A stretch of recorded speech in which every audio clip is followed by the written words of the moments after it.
It started on a Tuesday. A warm afternoon, the kind that made the world feel still, as if time itself was holding its breath.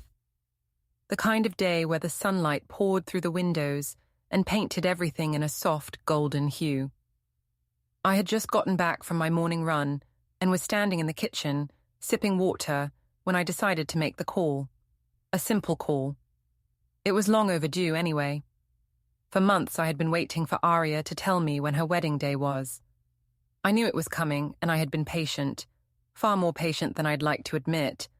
A mother's right, isn't it? To know the details of her only daughter's wedding. To be there in the front row, to watch her walk down the aisle to the man she chose to spend her life with. But no, there had been nothing, not even a word. She'd been distant, more distant than usual. I'd noticed the changes over the last year. Arya, the girl I raised, the girl I carried for 9 months, had begun to slip away from me, little by little. I could see it in her texts, the short responses, the lack of excitement when we talked. Even when I tried to bring up her wedding, she would change the subject, talk about something else, anything to avoid it. And Darius. I had been worried about him from the moment I first met him. Smooth-talking, polished, charming, but never real. He was a man who wore his ego like a suit of armor, one designed to impress, to draw you in. He'd fooled Arya, and for a while, I thought maybe I was just being paranoid, but I knew what I was seeing. I knew the kind of man he was, the kind who didn't care about legacy, about hard work, about the things that really mattered. I took a deep breath as I grabbed my phone from the counter. It was time. "Come on, baby," I muttered to myself, scrolling through the contacts. "It's been long enough." My finger hovered over her name for a moment, and then I pressed the dial button. The phone rang twice before she picked up, and I could hear the faint rustle of movement in the background, the sound of life, her life, a life I was barely a part of anymore. "Hello?" Her voice was soft, almost distracted. "Arya, baby, it's Mom." "Oh, hey, Mom," she said, sounding as if she was trying to mask the discomfort in her voice. "I was just thinking about you," I said, keeping my tone light. "So, when's the big day? I've been waiting for you to tell me, to mark it on the calendar, get my dress ready." There was a long silence on the other end of the line, a heavy, uncomfortable pause that felt like it stretched on for minutes. The kind of silence that makes your stomach twist into knots. Then, a voice that wasn't Arya's, Darius's, smooth, cold. But there was something off about his tone. It didn't sound right. He said, "We already did it." My heart stopped. My throat closed up. "What do you mean, you already did it?" "We already got married last weekend," he said, as if it were the most casual thing in the world. "Only invited good-looking people, A vibe. We thought we'd keep it small." I couldn't breathe. I couldn't move. I felt as though the ground beneath my feet had just vanished. This couldn't be real. My mind raced, trying to process what he had just said, but nothing made sense. "We got married," he repeated, his voice dripping with arrogance. "We thought it would be more intimate, A thousand thoughts rushed through my head, each one more painful than the last. He wasn't even apologizing. He wasn't acknowledging how monumental this was, how cruel it was. To do this behind my back, without a word, without even giving me the decency to be there. I should have been there. I should have been part of that moment, part of the family. But no, they had kept me out, as if I didn't matter at all. I tried to speak, but nothing came out. The words caught in my throat. I could feel my hands shaking, the phone slipping slightly in my grip as I fought to keep my composure. "Why didn't you tell me?" I managed to say, the words barely above a whisper. There was another silence, this one even longer. Then, Arya's voice, small, almost apologetic, cut through the air. "We just didn't think it was a big deal, Mom. We wanted something private. No fuss." It felt like a slap across my face. No fuss. The woman who raised her, who fought for everything, who built her life from nothing. And this was how she repaid me. No fuss? "Mom, please," she added, but it was too late. The damage had already been done. I hung up. I didn't say goodbye. There was nothing left to say. I stood there, holding the phone in my hand, unable to move. I felt like I was sinking into the floor, like the weight of the world had come crashing down on me all at once. Betrayal doesn't just hurt, it shatters you. I didn't know how to feel. I was angry, yes, but there was something else too, something deeper. Fear. Fear that I had lost her. Fear that I had given so much of myself to raise her, only for it to mean nothing. I paced the hallways of the house, the silence almost suffocating. The house that I had worked so hard to build. The house that should have been a symbol of all my sacrifices, all my hard work. And now it felt empty, hollow. I walked into the living room and sat down on the couch, burying my face in my hands. My thoughts were scattered, racing, a whirlwind of emotions I couldn't control. How could this be happening? My own daughter, married without me, without even a call, a text, a simple acknowledgement that I existed in her life. I looked around the room, my gaze settling on the picture frame on the mantel. It was a photo of me and Arya when she was young, maybe 5 or 6. Her little face lit up with a smile, her arms wrapped tightly around me. That was the Arya I knew, the girl I had raised, the girl who was supposed to come to me when things mattered. And now, here I was, left in the dark. I could feel the anger building inside me, but it was mixed with something else. Something sharper, something colder. I felt betrayed, yes. But more than that, I felt fear. Fear of what was happening to her. Fear that she was slipping away further and further, and I couldn't stop it. But there was something I could do, something I had learned long ago from my father. Control. When everything else falls apart, you take control. You don't let anyone take it from you, and I wasn't going to let them take it from me. I stood up abruptly, wiping my hands down my face as I took a deep breath. I had a plan. I wasn't going to let this go unnoticed. I wasn't going to let them get away with it. Not this time. The game was on, and I wasn't going to lose. I should have seen it sooner. How many times had I heard that phrase? How many times had I felt it sting in the past? That gnawing, unavoidable regret that follows when you're faced with a truth that you didn't want to face. It wasn't the first time Arya had let me down, but this was different. This wasn't something I could just brush off. This wasn't an argument over some trivial thing, some teenage rebellion that I could explain away with the excuse of youth. No, this was a betrayal that went deeper, to the core of everything I had worked for.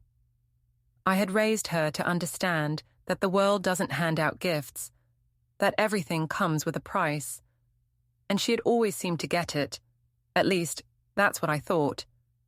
But now, as I stood there in the aftermath of what she had done, I couldn't help but wonder if I had failed her in some way. Had I not prepared her for the weight of the choices she would one day have to make? Did I not teach her the value of hard work, of sweat and sacrifice? In the quiet moments of reflection, I realized that perhaps the problem wasn't just Arya. Maybe it was me too.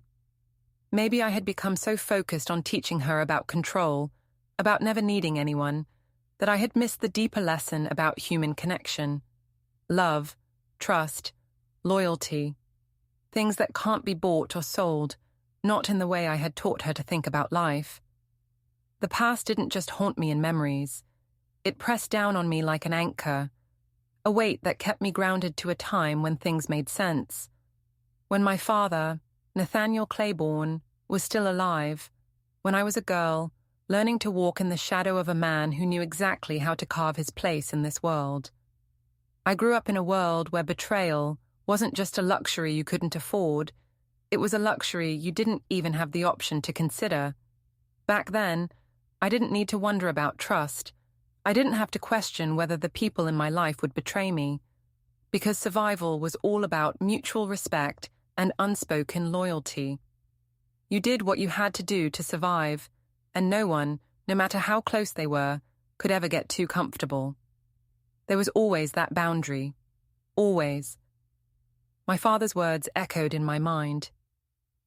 A man's reputation is his most valuable asset, he used to say, often while poring over deeds and property maps late into the night, his rough hand steady as they traced the boundaries of plots he intended to buy or sell. He'd look me in the eye when he said it, as though the weight of those words alone could build a house. And his property, you could lose everything else, but as long as you have land, you have control. I believed him, wholeheartedly. He was right. Land, reputation, and control. Those were the only things that mattered in our world. Everything else was disposable. Everything else was just noise. The world could take your money, take your health, take your family, but as long as you had a place to stand, you could rebuild. And rebuild you would, time and time again. I still remember the first time I saw my father at a foreclosure auction. It was a moment that has stayed with me through all the years. The tension in the air, the sound of the auctioneer's voice calling out prices, the sharp scent of sweat and cigar smoke that clung to the room. There was a man there, an arrogant, well-dressed white man who had assumed that everything he saw was his for the taking. He looked at my father, dismissed him, probably assumed he couldn't afford to bid on the land. But my father didn't flinch. He never did. I watched as my father raised his hand, his deep voice cutting through the tension. "I'll bid 25,000, he said, his tone steady, not a hint of doubt in his eyes. The white man sneered at him, then spat on the ground in disgust, muttering something under his breath that I couldn't hear. The room went quiet for a second, but my father didn't flinch.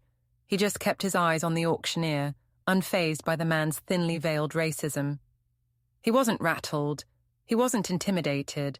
He simply tucked the deed under his arm when the auction was over, paid, and walked out of that building like it was just another day. Another deal in the books. That was the moment I knew the meaning of control. It wasn't just about owning land, though that helped. It was about owning your own power. My father wasn't afraid of anyone, not the man who spat on the ground, not the system that kept people like him in check. He had learned, like I had to, that power wasn't about bending to others. It was about creating a foundation that no one could break, never needing mercy, never needing anyone's permission to succeed. That was what he had taught me. And that was what I would pass on to Arya. At least, that's what I thought I had passed on. I had raised Arya with these lessons in mind, with the idea that nothing in this world was free. She was my everything, and I poured all of my wisdom, all of my lessons into her. Every sacrifice I made, every deal I worked through, every dollar I earned, it was all for her future, for her to live a life that didn't just scrape by, but one that was solid, rooted, a life where she would never know the feeling of waking up with nothing to her name, with no place to stand. I thought I had raised her to understand the importance of control, how to stand firm, how to never let anyone take what you had built. I thought I had prepared her for a world that would try to strip her of everything she deserved. But somewhere along the way, I lost her. Somewhere between the private schools, the college, and all the luxuries I had worked so hard for, she had drifted. She had stopped listening. She had stopped caring. And now, this. A wedding without me. A marriage kept secret. A betrayal in the name of privacy. A betrayal that cut deeper than anything I had ever felt before. I never liked Darius. From the moment I met him, I could tell he was the type of man who would use his charm to manipulate. He didn't care about family or legacy. He didn't care about what mattered.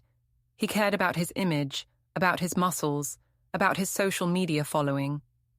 He was the kind of man who used his body like a tool, a weapon. He made money off his appearance, working out, posting pictures, building an empire on the surface, while leaving nothing of substance underneath. I had seen men like him before, the ones who played the game with a smile, pretending to be everything people wanted them to be, but in the end, they left everyone around them hollow, empty. They always took more than they gave.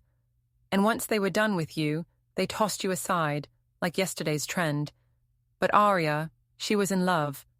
And love has a funny way of making smart people blind. It makes you ignore the warning signs, overlook the things that should matter. And maybe that's what I hadn't prepared her for. The difference between love and reality. The difference between what you feel and what you need. I watched her change. Slowly at first. It started with little things. The way she spoke about her future. The way she dismissed the lessons I had taught her. The way she started caring more about followers than about foundation. I tried to talk to her about it. I tried to warn her, but she was too wrapped up in her new world. The world of instant gratification and quick fixes. She thought she had it all figured out, thought she could build a life based on image, on trends. But that's not how it works, not in my world.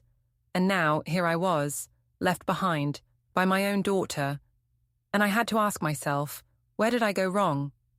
Was it my fault? Did I fail her? Had I been too hard, too focused on the things that didn't matter? No, I didn't fail her. I had taught her everything I knew. I had given her the tools. She just chose not to use them.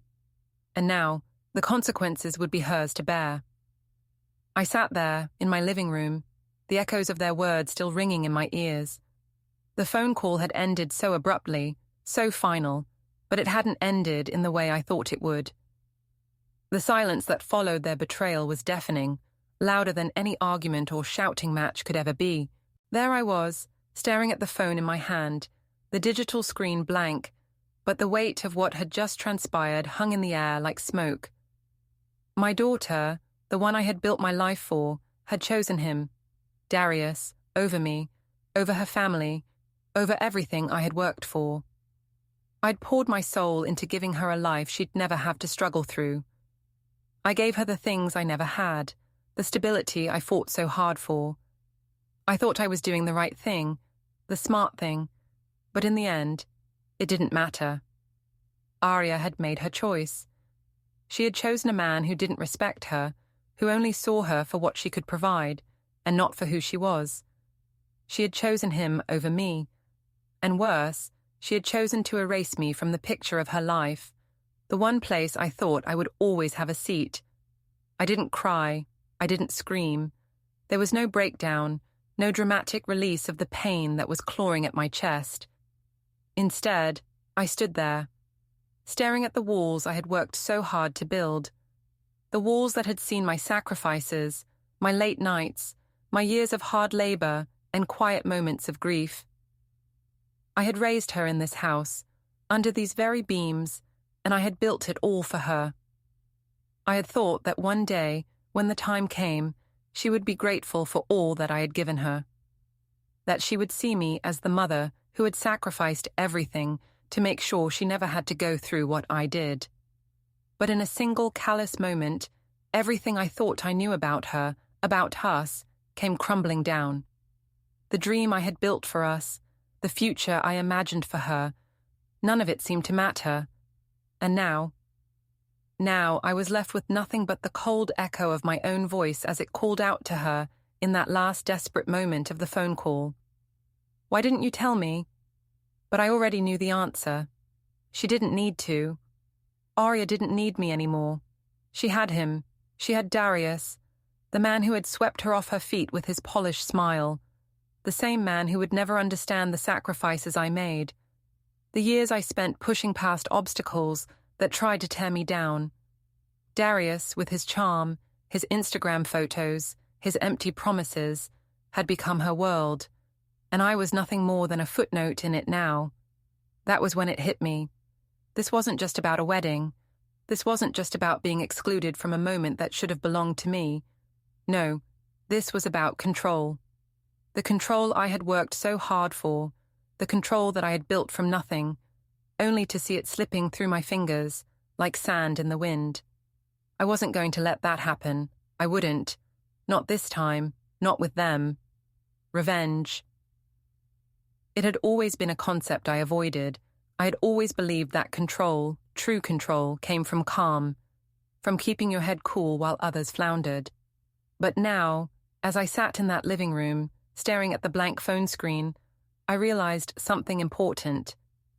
Revenge, real revenge, doesn't have to be loud.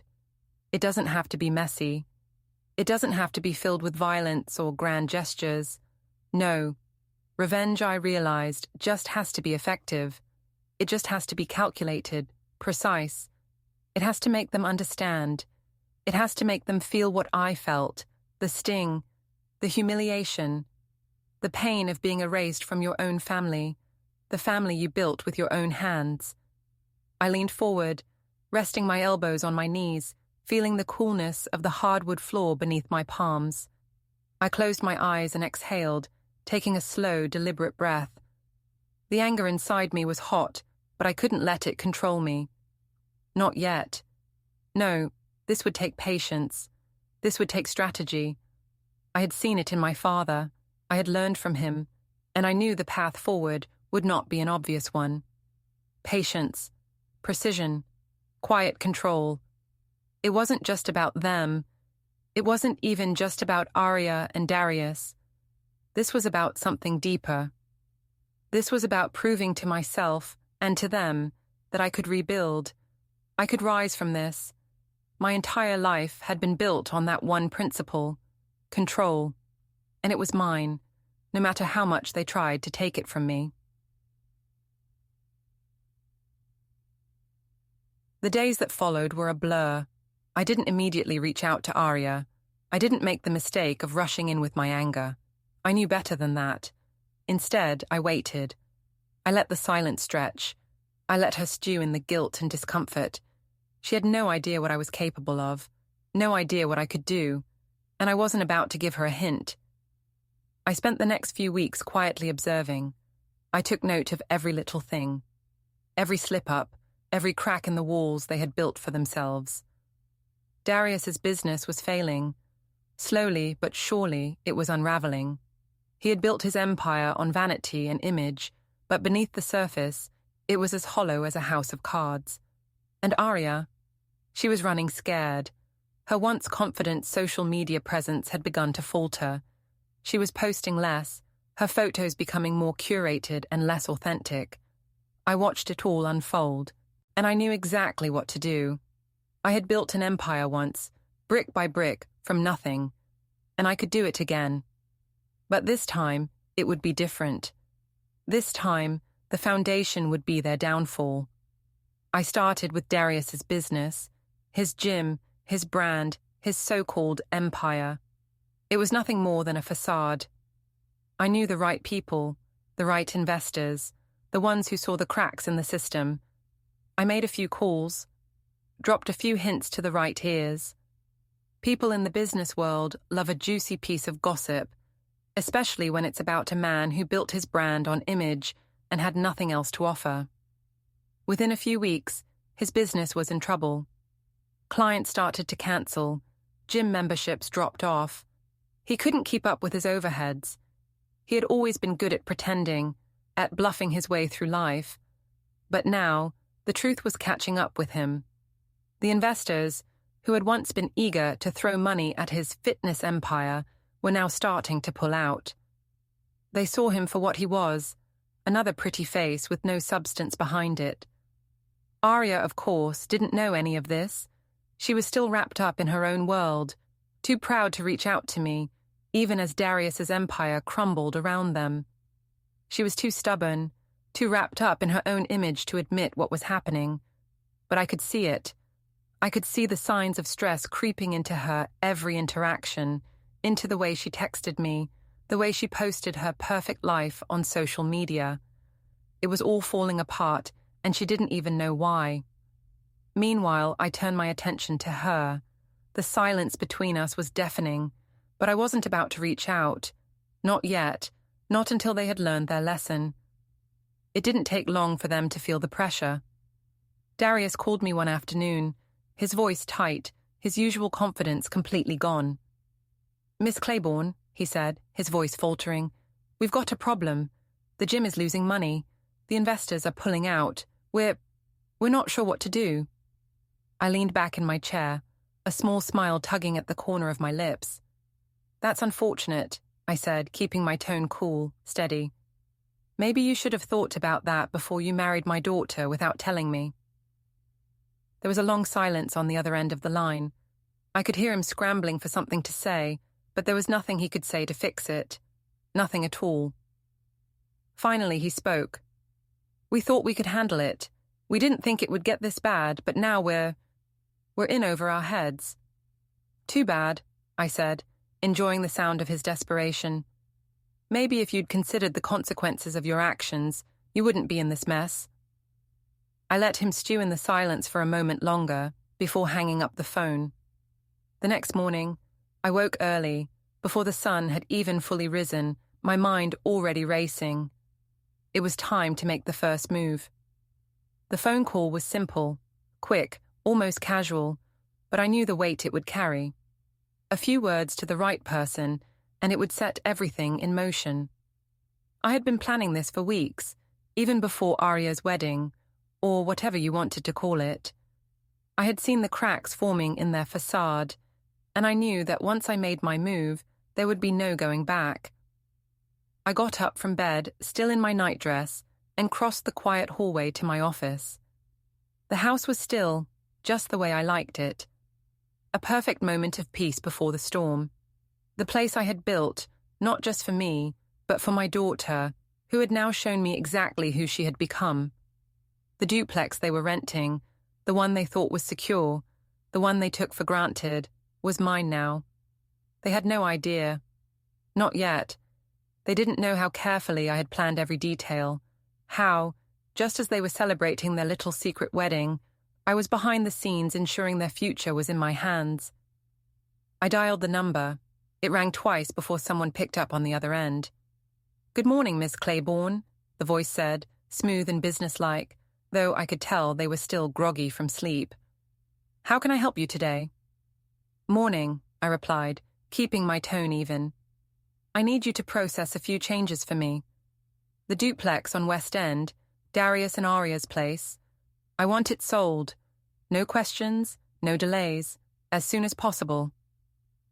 There was a pause on the other end, but I could hear the quick shuffling of papers. I wasn't surprised. They were used to my business. The changes, the deals, the moves. Everything was always swift, always direct. "Understood, Ms. Claiborne," the voice said, now more alert. "Are you sure about this? It doesn't matter what it costs or how long it takes," I cut in, my voice calm but sharp. "I want that property gone. Now." Another pause, longer this time. I could almost hear the wheels turning in their head, the calculations. I wasn't one to be questioned, and they knew it. "Consider it done," they replied, a slight edge of respect in their voice now. "Thank you, and make sure they receive the notice by the end of the day." With that, I hung up. The first piece had fallen into place. I didn't immediately tell Arya or Darius. I wasn't going to confront them directly, not yet. That would be too easy, too quick. No, they needed to sit in this. They needed to feel the pressure build, to feel that uncomfortable tension that comes with not knowing what's coming next. The feeling that, despite all their confidence, despite their new life, the ground beneath their feet could crumble at any moment. I let the day go by without making a move. I didn't call them. I didn't show up at their apartment. I didn't send a text. I simply let them exist in the space they had created, their little world of filtered smiles and self-promoting posts. When the eviction notice arrived, I made sure to let it sit for a while before anything happened. Arya would open that letter herself, her hands trembling, Darius beside her, probably trying to play the victim. I didn't need to be there to see it. I could imagine it clearly enough. The confusion, the disbelief. They wouldn't understand what had hit them, not at first. And when they did, when they realized it wasn't just bad luck or some mistake with the landlord, it would be too late. The morning after the call, I woke up to find a message from Arya. She had sent me a picture of herself and Darius, arms around each other, smiling in front of their new home, our old house, looking like the perfect couple. But the message didn't feel right. There was a forced quality to it, an attempt at making things seem normal, almost as if she was trying to convince herself, not me, that everything was fine. I looked at the message, reading it over a few times. The smile in the photo was bright, but it didn't reach her eyes. I knew that look. I had worn it myself when I was pretending to be happy when the truth was eating me alive. I let the message sit unanswered for hours. I wasn't in any hurry. When I finally replied, I kept it simple. A single sentence, as cold and deliberate as I could make it. "You still haven't told me about the wedding," I wrote. I hit send before I could second-guess myself, and then I set my phone down and went back to my coffee, letting the silence fill the space between us. I didn't need her to respond immediately. I didn't need to hear what she had to say. I knew exactly what would come next. A barrage of excuses, a desperate plea for understanding. But that wasn't what I wanted from her. Not anymore. I wanted her to feel what I felt when I found out about the wedding. I wanted her to feel the weight of the betrayal. But more than anything, I wanted her to understand what it meant to underestimate me. The phone buzzed a few minutes later.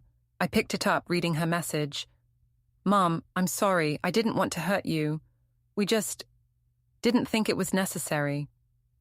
There it was, the apology. Too little, too late. I stared at the screen for a moment, my fingers hovering over the keyboard. I could have said something. I could have poured out my feelings, given her the closure I had been craving. But that wasn't the point, was it? The point was to make her understand that words weren't going to fix this. Not anymore.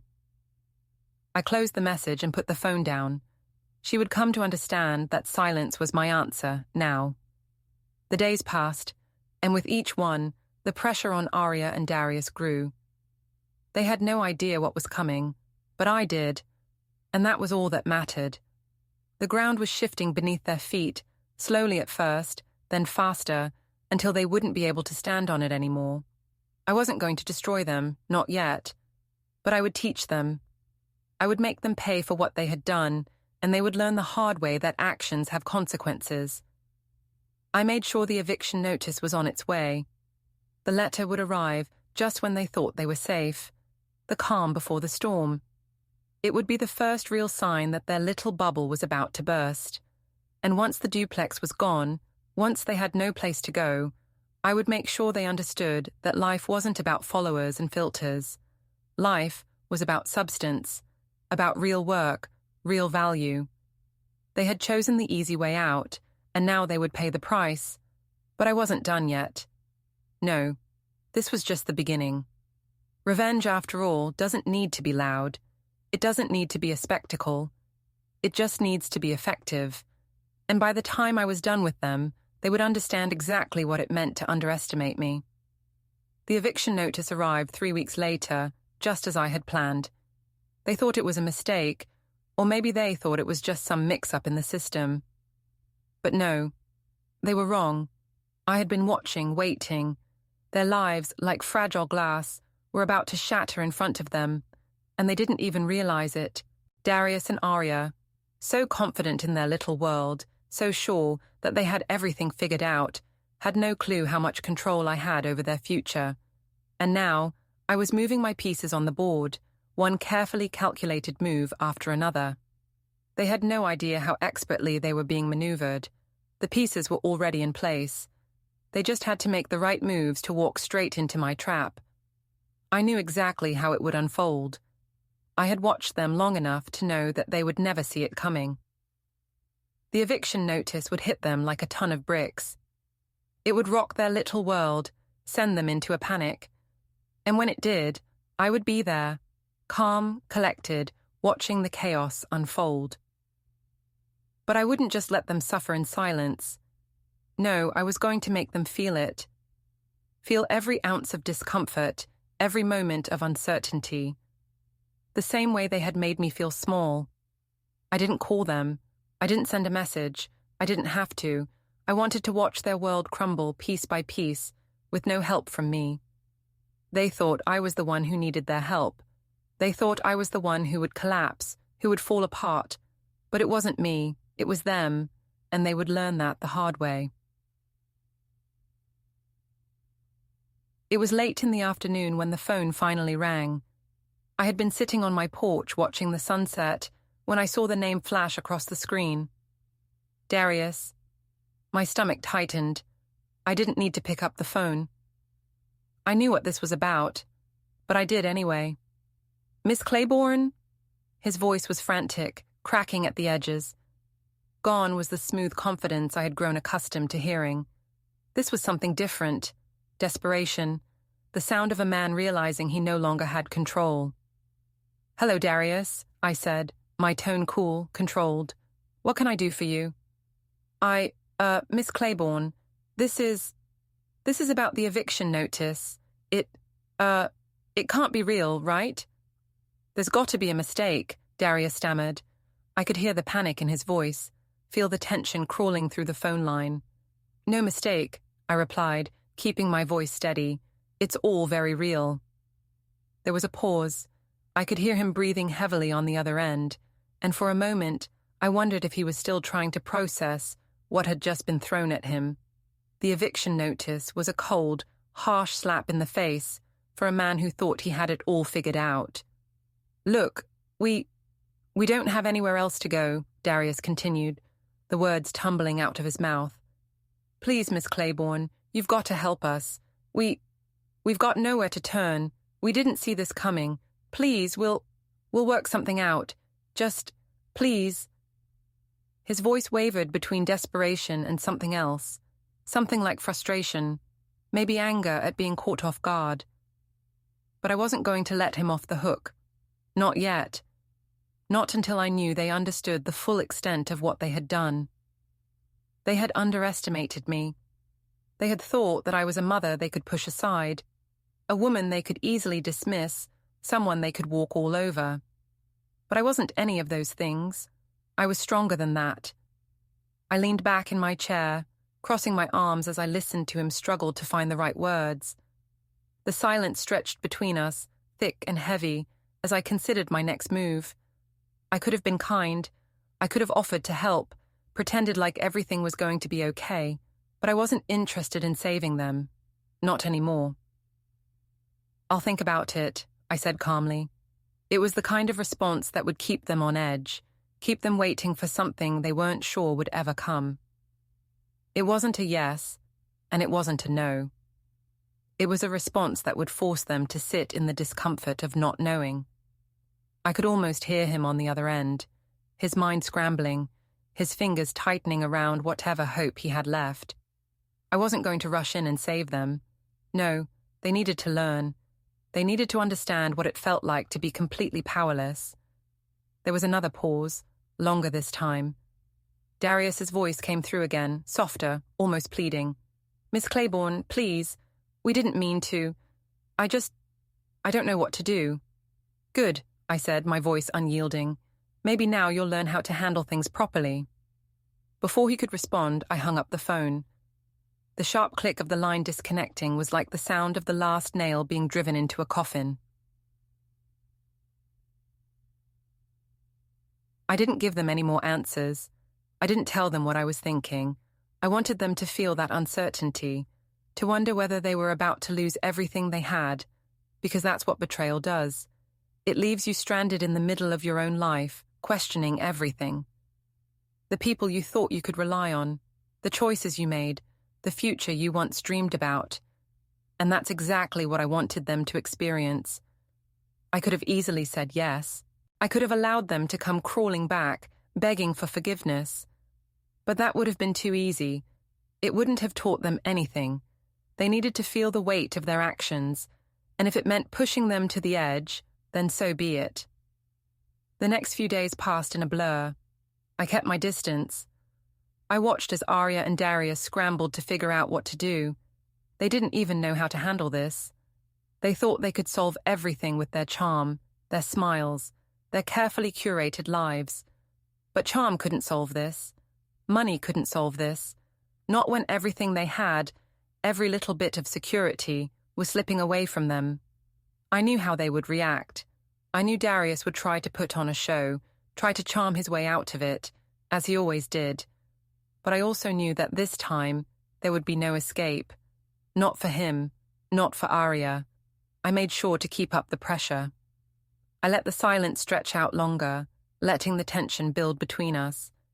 I didn't need to call. I didn't need to say anything. I simply let them sit in their own discomfort, let them wonder when I would finally reach out. They thought they still had time, that they could fix things, but I knew better. They were already too far gone. It wasn't until nearly a week later, when Arya called, that I finally decided to answer. She was frantic, and I could tell she was on the verge of breaking. "Mum," she said, her voice shaking, We don't know what to do. Darius is freaking out, and we don't have anywhere to go. You have to help us. Please, we made a mistake. I know it was wrong to shut you out. I should have told you, but please." Her voice trailed off, and for a moment I considered it. I considered giving in, letting the floodgates open and offering her a place to stay. But no, that was what she wanted. That was what she was hoping for. She wanted me to fix it. She wanted me to make it all better, and I wasn't about to let her off that easy. "I'll think about it," I said again, my voice calm, unwavering. "But you need to understand something, Arya. You can't just take everything for granted and expect it to always be there." I didn't give her a chance to respond. I hung up, just as I had with Darius. The finality of it was as cold as ice, but it was necessary. They would understand in time. They had to. Every move I made was precise, carefully calculated. I had learned from the best after all. My father, Nathaniel Claiborne, who had spent his life carving out power with subtlety. You didn't need to scream for people to hear you. Sometimes, all you needed was a whisper, a soft brush of influence in the right place at the right time, and the world around you would change. That's how I was going to do it. Quietly, methodically. I wasn't going to destroy them all at once. No, this was a game of slow suffocation. I had learned that when you take everything from someone, when you strip away their control, their sense of security, it isn't the big things that get to them. It's the little things, the things they can't fight back against, the things that feel like bad luck at first, but over time, they start to realize that nothing's working anymore. That's when the walls close in. That's when panic sets in. And when they start panicking, they'll make mistakes. And that's when I'd strike.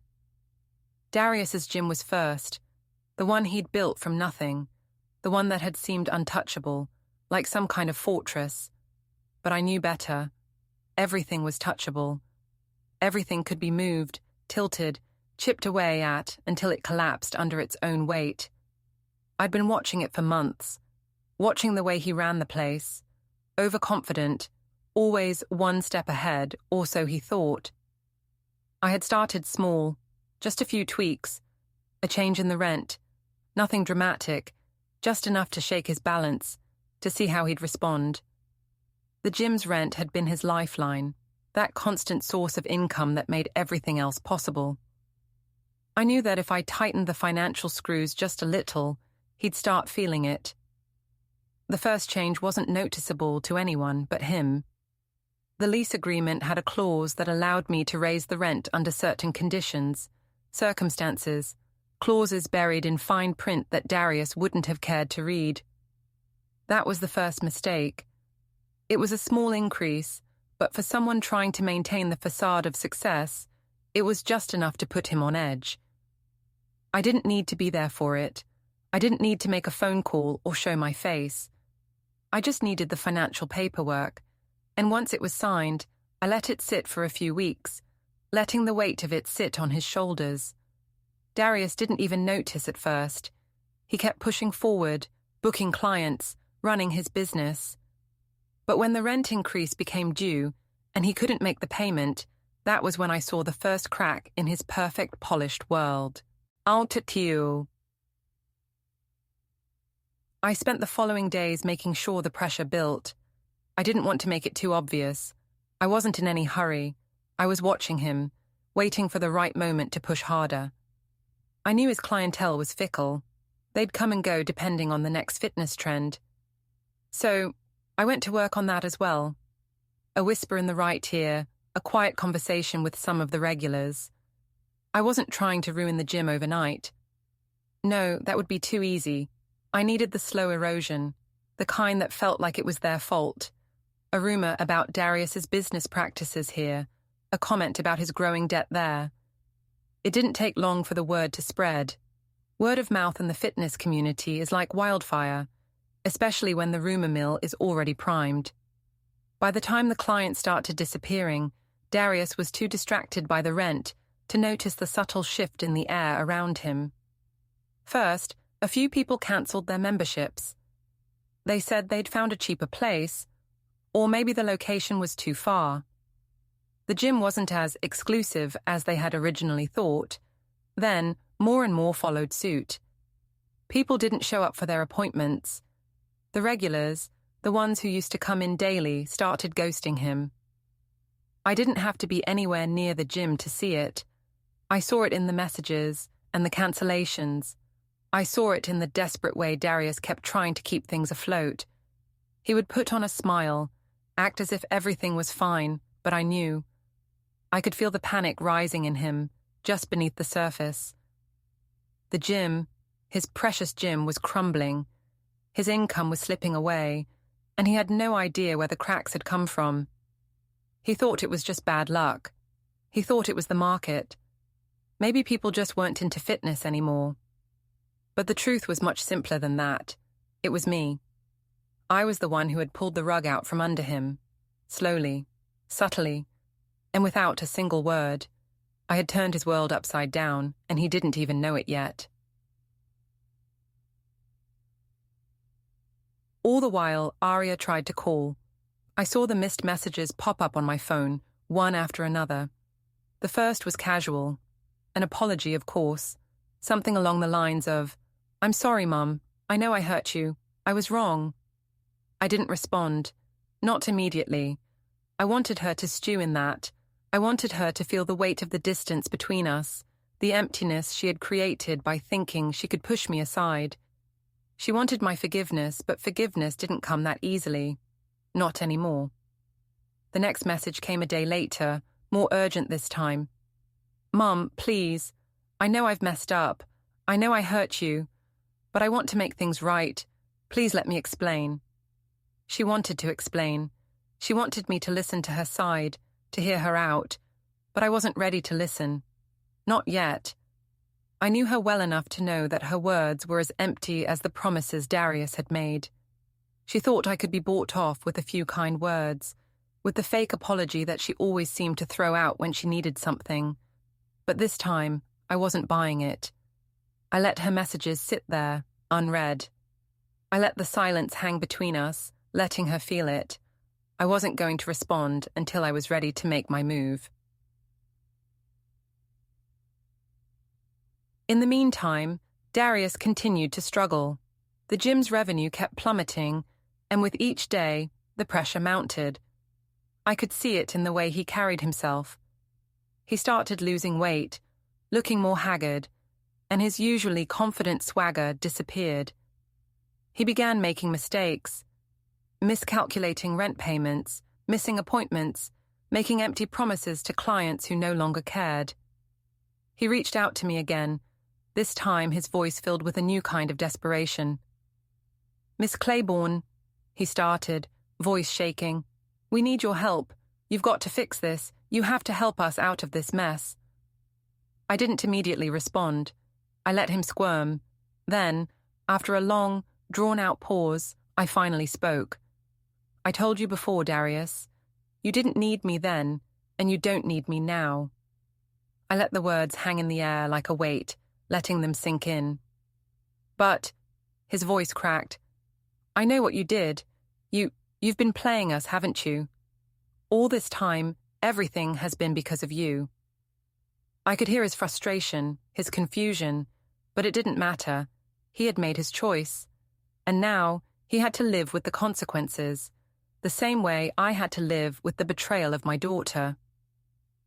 You can't blame me for your failures, Darius, I replied, the calm in my voice only making him more frantic. This is all on you, all of it. You made your choices. You wanted to live a life of luxury without putting in the work, without respecting the people around you. Now you're paying the price. And I'm not going to help you. Not now. Not ever. I hung up before he could respond. It felt good, in a way, to be in control again. To know that, even when they thought they could manipulate me, it was they who were now the ones being played.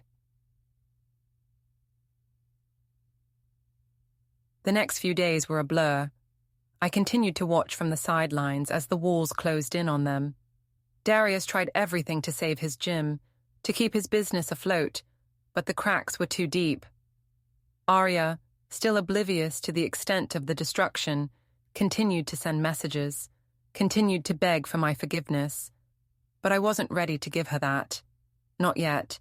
She needed to feel it. She needed to understand that this wasn't just about the wedding. This wasn't just about her choosing Darius over me. This was about making them both understand what it meant to push me aside, what it meant to make me feel small. The walls were closing in, slowly but surely, and soon they would have no choice but to face the reality they had created. Finally, after months of maneuvering, it was time. The moment I had been waiting for. It was the culmination of everything I had set in motion. The perfect setup, a slow, patient game where every piece had fallen into place. My plan had been precise, calculated. I'd made them feel safe, lulled them into a false sense of security. But now, the walls were closing in. It wasn't just about the gym anymore. It wasn't just about the eviction or the silent hours of waiting for them to realize what was happening. It was about control. And now, after everything I had done, everything I had endured, I was going to make them understand just how deep my control reached. I invited them to dinner. Not a fancy one, just a simple meal. My home, my rules. I had never been one for extravagance. I didn't need it. This wasn't about appearances, about impressing them. This was about power, about sending a message they would never forget. It was about making them realize just how small they had made me feel. And now, how small they truly were. It wasn't difficult to get them to come. Arya, still the daughter I raised, still clinging to the idea that family was sacred, had been begging for weeks. The messages had been incessant, apologies, pleas for forgiveness. But I had seen through it all. It wasn't genuine. Not yet. Not until I made her face the consequences of her actions. Darius, on the other hand, was predictable. He wasn't one for sentimentality, but he was a creature of habit, his ego still alive and well. He'd been trying to get back into my good graces for months, to fix whatever it was he thought he had broken. But I wasn't interested in making peace. Not yet. Not until I was ready. And now, I was ready. The night was warm but quiet. The lights in the house flickered softly, casting gentle shadows over the room. The table was set simply, no linen, no candles, just the basics. I wasn't going to make this a moment of comfort. This wasn't about providing them a sense of ease. This was about getting them to listen, to really hear me. They arrived exactly on time, which I found amusing. Even in the midst of everything falling apart, they still thought they could control time, still thought they could dictate the pace of this narrative. But as they walked in through the door, I saw the nervousness in their eyes.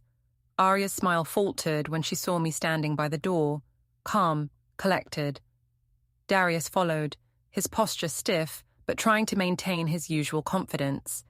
He looked at me like I was some kind of puzzle he still thought he could solve. I didn't greet them with warmth. I didn't smile.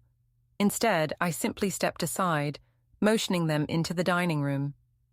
I could see the way Arya shifted, how she kept glancing around, her hands folded tightly in front of her. Darius was trying to act as if nothing was wrong, trying to maintain that ever-present arrogance, but I saw the cracks.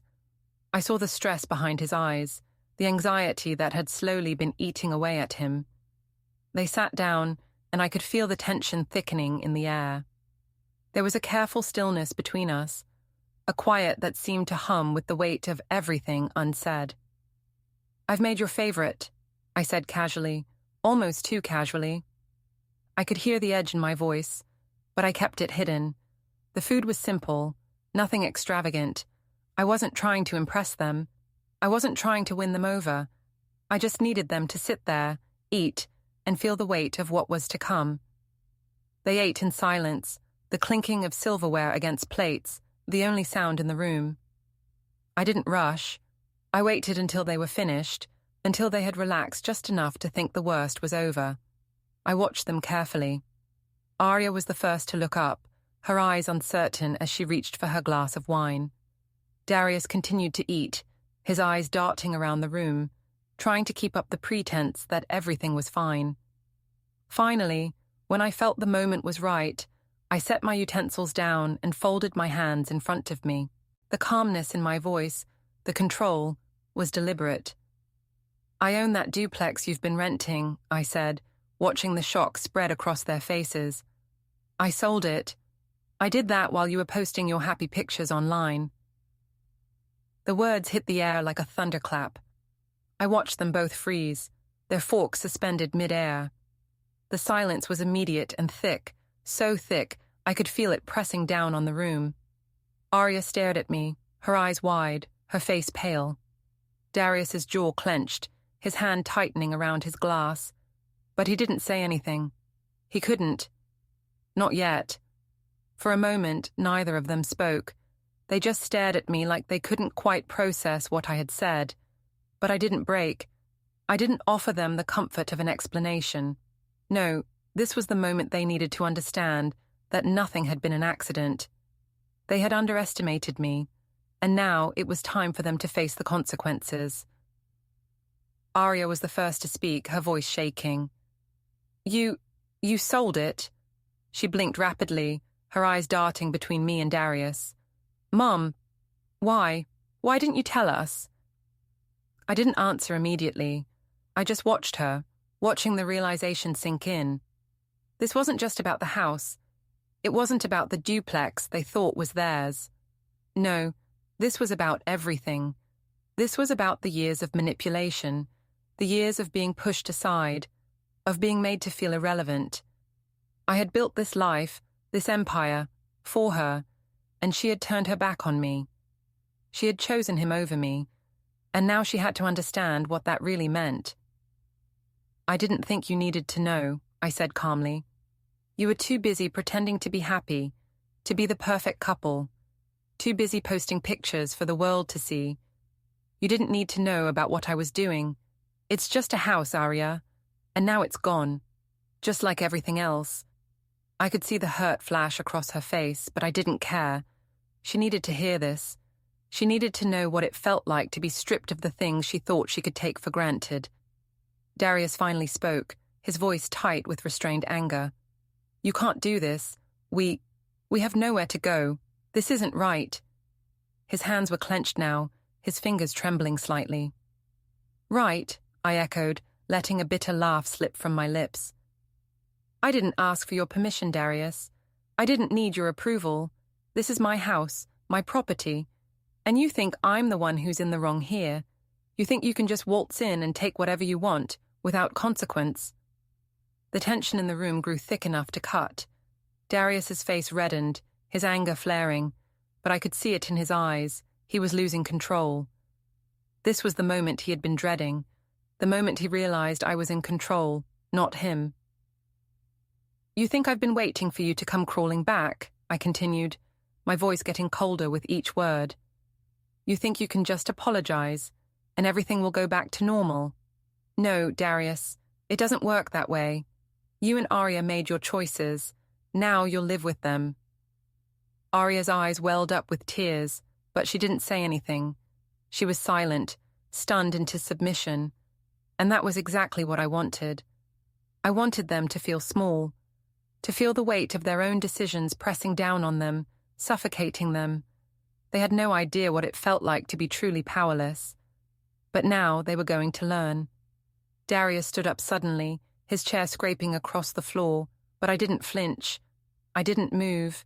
He started pacing, his hands running through his hair in frustration, his mouth working but no words coming out. "This isn't fair," he finally managed, his voice full of a mixture of disbelief and rage. "You've gone too far. You can't just do this to us." I stood up then, meeting his gaze directly. "You should have thought about that before you crossed me, before you crossed her." I turned to Arya, who was now looking at the table, her face pale, her hand shaking. "You think I was just going to let it slide? Let you tear me apart? Let you walk away without consequences?" I could see it in their faces now, the realization dawning on them. This wasn't about a house. This wasn't about the gym.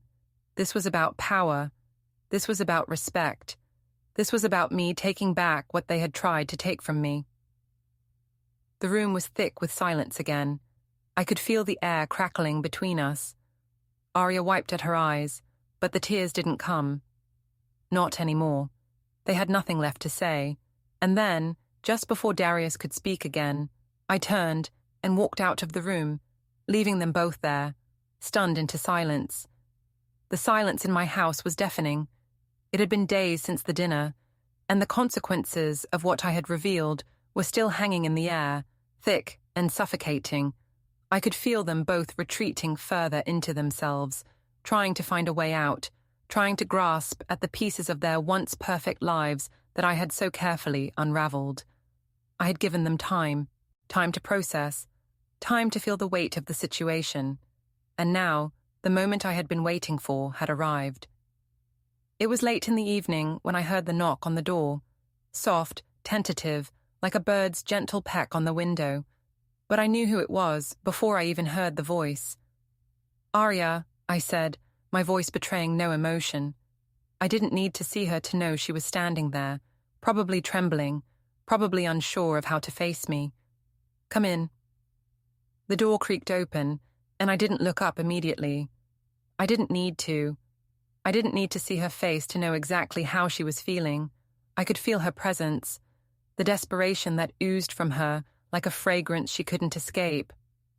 The girl who had once been my everything, my daughter, my pride, my legacy, was now a stranger who had made choices I could never have imagined.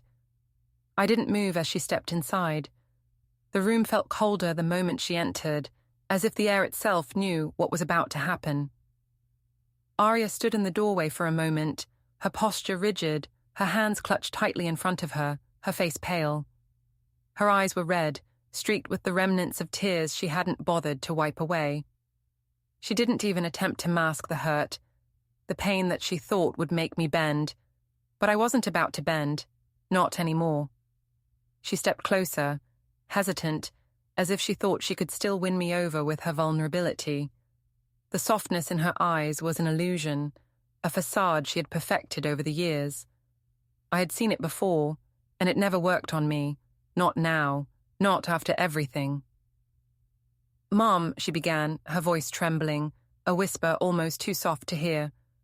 "I've come to apologize. I don't know what I was thinking. I've made so many mistakes. Please, please, hear me out." I finally looked at her then. My gaze was steady, unflinching, as I took her in. The daughter who once held my trust, the girl I raised with my own two hands, who had turned her back on me, who had chosen Darius over me, over everything I had sacrificed. Her voice quivered again, and I could see the tears threatening to fall from her eyes. "Please," she begged, "I know I hurt you. I know I made the wrong choices. I don't know what I was thinking, but I need you. I need my mom back. I'm so sorry." Her words were empty. They were just words. Nothing more. Apologies didn't fix betrayal. They didn't erase the years I spent giving her everything, only to watch her throw it all away for someone like him. Someone who saw her as nothing more than a trophy to be shown off. Someone who could use her for his own gain. And now, here she was, standing in front of me, pleading for forgiveness like she thought it would make everything right again. But this wasn't about forgiveness. This wasn't about making things right. This was about consequences. This was about teaching her, teaching them both, that betrayal has a price. I stood up slowly, my movements deliberate, measured. Every inch of me felt solid, grounded, unwavering. I didn't let myself falter, didn't let myself feel the ache in my chest that threatened to surface. I wasn't going to give in to the emotions that pulled at me. Not this time. Arya looked up at me, her hands shaking now. She was so desperate for my approval, so desperate to be forgiven. She took a step forward, but I held up my hand, stopping her in her tracks. "No," I said, my voice steady, cold even. "You don't get to do this. Not now. Not after everything." She froze, the words hanging in the air between us, thick and heavy. The silence stretched out, almost unbearable, as the reality of what I was saying settled in. She blinked rapidly, a tear slipping down her cheek, but I didn't flinch. I wasn't moved. I had moved past that. She opened her mouth, her voice soft, desperate. "Please, Mom, I know I've made mistakes. I know I hurt you. I didn't mean to. I thought I was doing what was best. But I see now that I was wrong. I'm sorry. I'm so sorry for everything." I could feel my patience wearing thin. The weight of her apology didn't touch me. It didn't reach me in the way she thought it would. I had given her chances, given her room to change, to make things right. But she hadn't. She had chosen him, and now she was asking me to fix it. But I wasn't going to fix it. I wasn't going to fix anything for her. I had spent my entire life sacrificing for her, trying to protect her, and this was the price of her choices. She had to feel it. "No," I repeated, this time with more force. My voice was like ice cutting through the air. "You've made your choices, Arya. You've made your bed. Now, you'll lie in it." Her face crumpled then, the mask of control slipping for just a second, and I saw the girl I used to know, the girl who trusted me, the girl who loved me. But that girl was gone. The girl who had walked away, the one who had chosen Darius over me, over everything I had given her. That girl didn't exist anymore. She had made her choice, and now I was making mine. The weight of the words seemed to hit her like a physical blow. She staggered back, her chest rising and falling with each breath, trying to keep herself from breaking down completely. But it was too late. The truth had already been said, and nothing would ever be the same. She opened her mouth again, her voice barely a whisper. I don't understand. Why won't you forgive me? Why can't you see that I made a mistake? Why can't we fix this?" Her voice was broken, pleading, but it was too late for apologies, too late for anything other than the consequences of her actions. "You don't get to fix it, Arya," I said, my voice cold but calm. "You don't get to undo what you've done. You made your choices. You chose him over me, over family. And now you'll live with that. You will carry the weight of that decision for the rest of your life." She was trembling now, her tears flowing freely, but I didn't flinch. I didn't soften. The time for that had passed. This wasn't about me or her feelings. This was about making her understand that what she had done had a price. "I didn't want this for you," I said softly but firmly. "I didn't want you to be like this. But you did it. You chose him. And now you will see what happens when you turn your back on me. When you throw away everything we had." The room was so still, so quiet now, that I could hear the faint sound of her sobs. But even that didn't sway me. I wasn't going to let her off the hook. I wasn't going to let her think that she could walk back into my life, pretend that everything was fine, and make it all go away. "You don't get to come back from this," I continued, my words deliberate. "I'm not going to save you. I'm not going to be the one who picks up the pieces. Not anymore." Her sobs turned into quiet gasps, and I watched her collapse into herself, her shoulders shaking with the weight of it all. She couldn't understand. She couldn't comprehend the depth of what she had done. But she would learn. She would learn that actions like hers, choices like hers, had consequences. And no amount of tears, No amount of pleading would change that. I stood there for a moment longer, watching her as she crumbled before me. Then, with one final glance, I turned and walked away, leaving her to face the truth of her own making.